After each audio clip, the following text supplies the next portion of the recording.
श्री गोपाळ कृष्ण भगवान की जय।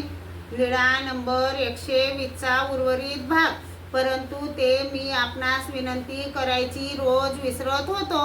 जी विसरू नये म्हणून आज पदराला गाठ दिली होती, परंतु ते आजही विसरलोच होतो। तरी आता जाऊ तिला बोलवू। सर्वज्ञ म्हणाले, मंडळिका, तुम्ही दिलेला शब्द तो खरा करून दाखवावा लागेल हो।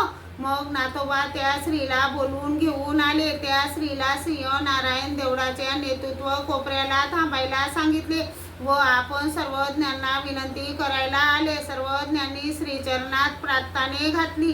नाथोबा सर्वज्ञांसोबत जाऊ लागले तेव्हा बाईसा सर्वज्ञांना म्हणाल्या, हा बाबा याला का नेता?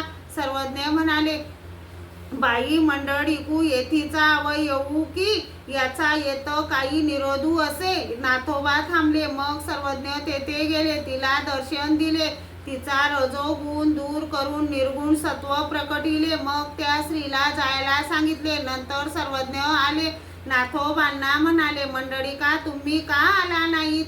तुमचा आम्हाला काय त्रास आहे?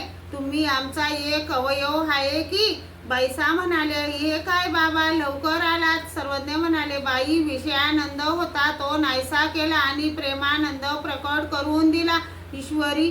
ईश्वरी विषय प्रेम ते दुर्लभू। यावर सर्वज्ञांनी